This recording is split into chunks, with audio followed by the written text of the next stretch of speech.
Number 239 and 240 of 1001 solve problems in engineering mathematics. So tungkol pa rin tayo sa geometric progression. Okay, so try nyo po munang sagutan ang dalawang items na ito bago panoodin ang solution ko.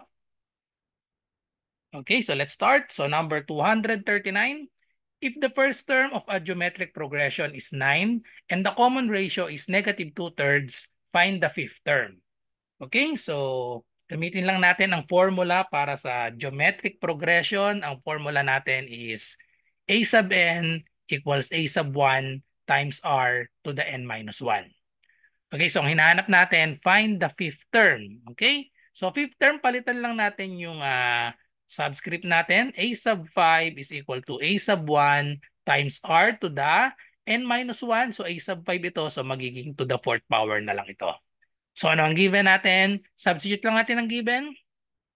If the first term of a geometric progression is 9, so ibig sabihin a sub 1 is 9, and the common ratio is negative 2/3. So ang r natin is negative 2/3.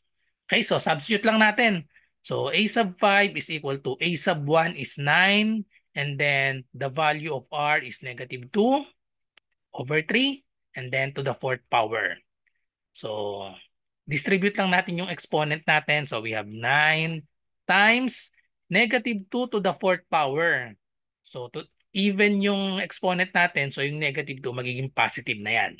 So negative 2 times negative 2 times negative 2 times another negative 2, that is equal to 2, 4, 8, 16. So positive 16 siya, and then denominator natin 3 to the fourth power. Ang 3 square ay 9, tapos 9 times 9 we have 81. Okay?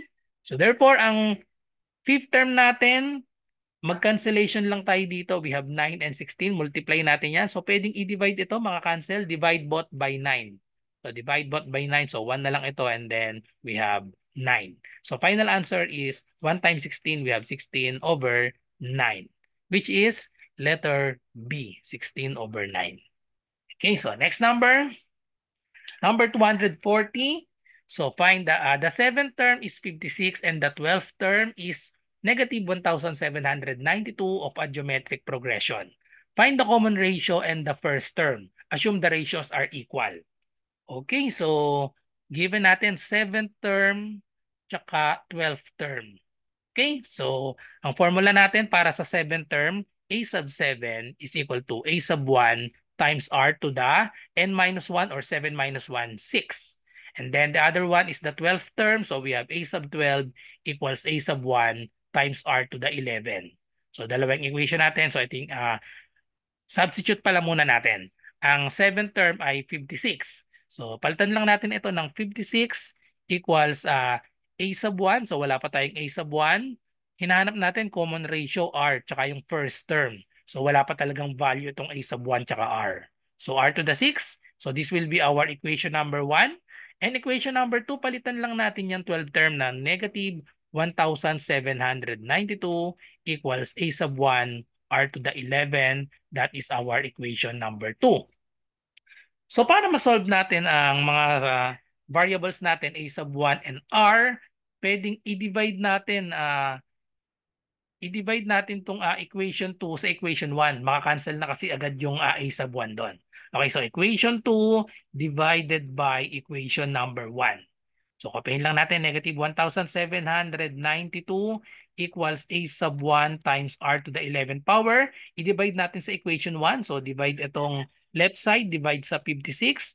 Ang right side naman, divide by a sub 1 r to the 6th power. Okay, so cancel out lang itong a sub 1. Tapos i-calculator lang natin ito. So 1,792. Pag dinivide natin yan sa 56, so magiging sagot dito ay 32. Okay? So press nyo lang sa calculator nyo yan. Negative 32 equals, so apply the law of exponent dito, quotient law, r to the 11 over r to the 6. So just subtract the exponents, 11 minus 6. So we have r to the 5th power. So ngayon, itong negative 32 express natin sa 5 na exponent. So that is equal to negative 2 to the 5th power. Okay? So that is equal to r to the 5th. So therefore, ano ang value ng r natin? Since parehas to the fifth power, therefore ang value ng r ay equal sa -2.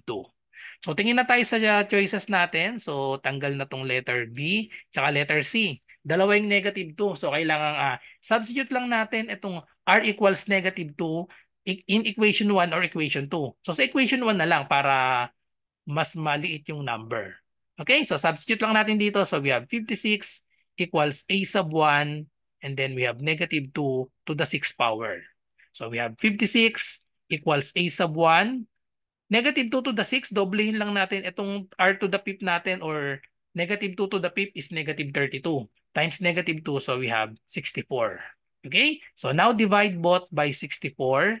Ayan, divide both sides by 64. So makakancel. Saan natin pwedeng i-divide itong 64? Sa 8. So divide both by 8. Pag dinivide natin parehas sa 8, 56 divided by 8 ay 7. 64 divided by 8 is 8. So therefore, the first term is 7/8. The correct answer is letter D. -2 ang R, 7/8 ang ating first term. Okay, so that's all. So thank you for watching. I hope nagustuhan yung explanation ko para dito at kita-kita tayo sa marami pang mga math reviewer para sa engineering mathematics. Kung may math question po kayo, i-comment nyo po dito sa aking channel, GTR Math Tutorial, or sa aking Facebook, RJ Enseñado. I-PM nyo ako sa aking messenger. Okay, so good luck sa lahat na nagre-review. Bye-bye and God bless.